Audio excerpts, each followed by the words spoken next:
Hello, नमस्कार। स्वागत है आप सभी का नीव इंस्टीट्यूट के इस ऑनलाइन प्लेटफॉर्म पर। कैसे हैं आप सभी? आई होप आप सभी अच्छे होंगे। ये क्लास है साइकोलॉजी की और इस साइकोलॉजी की क्लास में आज हम डिस्कस करने वाले हैं एमसीक्यू क्वेश्चंस को। ये वो एमसीक्यू क्वेश्चंस हैं जो आपके प्रीवियस ईयर के क्वेश्चन पेपर से उठाए गए हैं।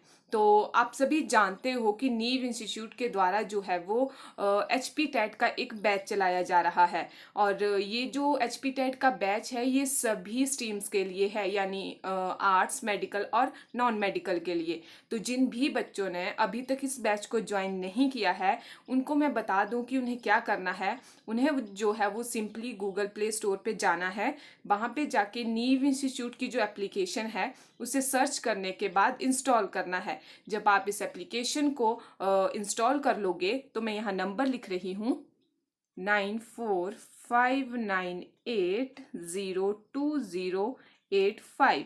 इस नंबर पर जो है आपको कॉल करनी होगी। इस नंबर पर कॉल करने के बाद आपको जो है वो बैच में एनरोल कर लिया जाएगा।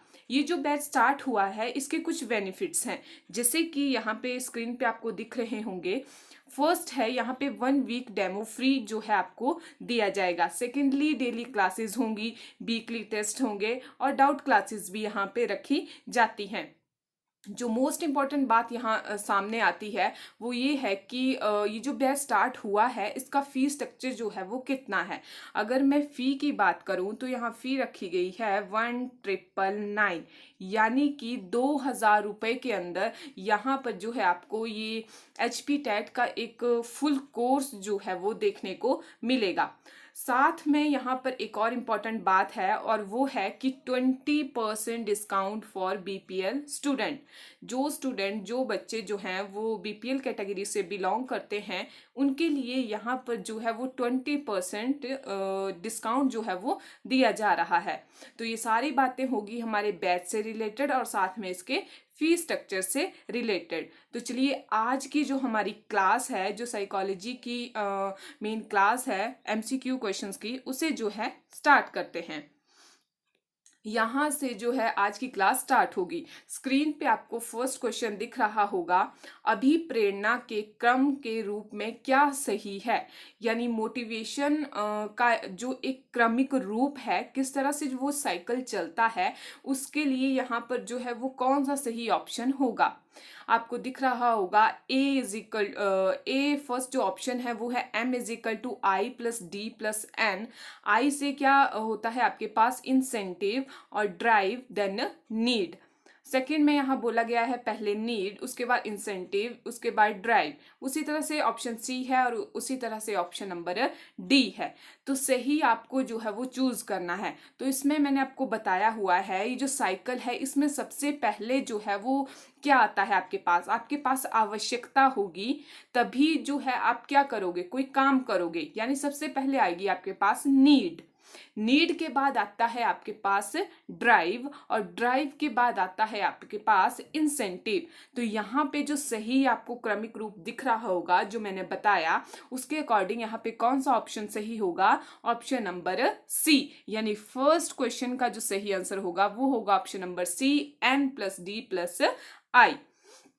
सेकेंड क्वेश्चन है यहाँ पे, उपलब्धि अभिप्रेरणा सिद्धांत किस मनोवैज्ञानिक का है। यानी कि यहाँ पे जो ये प्रिंसिपल ऑफ अचीवमेंट की बात की गई है ये किस मनोवैज्ञानिक द्वारा बोला गया है, ये किसका सिद्धांत है। तो यहाँ पे ऑप्शन नंबर ए है थॉर्नडाइक, ऑप्शन बी है मैक्लीलैंड, ऑप्शन सी है यहाँ पे मे बी स्किनर होगा, ऑप्शन नंबर डी है डगलस एंड हॉलैंड। तो जो इसका सही आंसर होगा क्वेश्चन नंबर 2 का वो होगा ऑप्शन नंबर बी, यानी कि मैक्लीलैंड। उसी तरह से हमारे पास क्वेश्चन नंबर 3 है, अधिगम का मुख्य चालक कहलाता है। यानी कि जो अधिगम होता है, जो लर्निंग है, उसका मुख्य चालक क्या है, यानी किस वजह से जो है वो अधिगम होती है। ऑप्शन नंबर ए है अभिप्रेरणा, ऑप्शन बी है पाठ्य पुस्तकें, ऑप्शन सी है शिक्षण विधियां, ऑप्शन डी है सहपाठी। तो जो अधिगम का मुख्य चालक होता है वो आपके पास होता है मोटिवेशन, यानी कि अभिप्रेरणा,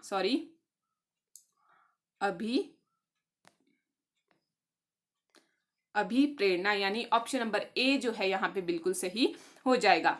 क्वेश्चन नंबर 4 है यहाँ पे, कौन सा सिद्धांत मानता है कि ज्ञान पहले से ही छात्र की मानसिक संरचना में विद्यमान होता है? ऑप्शन ए है व्यवहारवाद, ऑप्शन बी है संज्ञानवाद, ऑप्शन सी है निर्मितवाद, या ऑप्शन डी है उपयुक्त सभी। इनमें से कौन सा जो आपके पास सिद्धांत है वो ये मानता है कि जो ज्ञान होता है वो छात्रों में पहले से ही होता है? ठीक है, तो यहाँ पर जो सही इसका आंसर होगा वो होगा ऑप्शन नंबर सी, यानी कि निर्मितवाद, यानी कंस्ट्रक्टिविज्म जो है ये मानता है कि जो बच्चे होते हैं उनमें ज्ञान पहले से ही, जो ज्ञान जो है वो पहले से ही उनमें विद्यमान होता है। उसी तरह से हमारे पास क्वेश्चन नंबर 5 है, शरीर के दाहिने भाग में सीखा गया ज्ञान सॉरी, यहाँ पे जो क्वेश्चन है, शरीर के दाहिने भाग में सीखा गया ज्ञान आपके बाहिने भाग में जो है वो स्थानांतरित हो जाता है। तो इस तरह का जो ट्रांसफर है वो कौन सा ट्रांसफर कहलाता है? यानी कि मान लो अगर आपने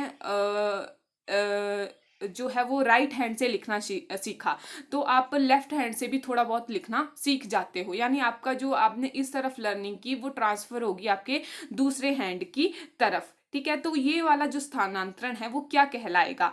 ऑप्शन नंबर ए है क्षैतिज स्थानांतरण, ऑप्शन नंबर बी है क्रमिक स्थानांतरण, ऑप्शन सी है द्विपक्षीय स्थानांतरण, ऑप्शन डी है ऊर्ध्वाकार स्थानांतरण। तो यहाँ पर जो सही आंसर होगा वो होगा द्विपक्षीय स्थानांतरण, यानी बाइलेटरल ट्रांसफर। यानी क्वेश्चन नंबर 5 का जो सही आंसर होगा वो होगा ऑप्शन नंबर सी।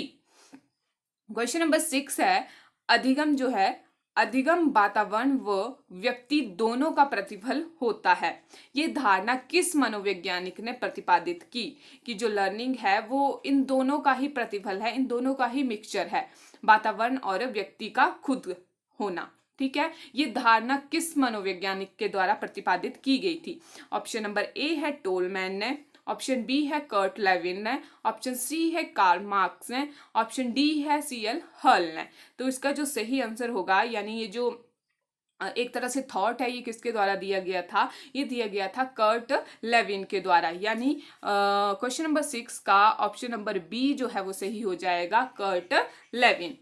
उसी तरह से हमारे पास नेक्स्ट क्वेश्चन है, क्वेश्चन नंबर 7, विद्यार्थी को न तो पुरस्कार देना चाहिए और न ही किसी प्रकार का पुनर्बलन देना चाहिए, ये मत प्रतिपादित किया गया। ये किसके द्वारा जो है वो कहा गया कि ना तो स्टूडेंट को कोई पुरस्कार देना चाहिए और ना ही किसी प्रकार का उनको रीइंफोर्समेंट देनी चाहिए, ये किसके द्वारा बोला गया? ऑप्शन नंबर ए है मैस्लो, ऑप्शन बी है टोलमैन, ऑप्शन सी है कार्ल रॉजर, ऑप्शन डी है थॉर्नडाइक। तो ये कहा गया था आपके पास मैस्लो के द्वारा। यानी क्वेश्चन नंबर 7 का जो सही आंसर होगा वो होगा ऑप्शन नंबर ए, यानी मैस्लो।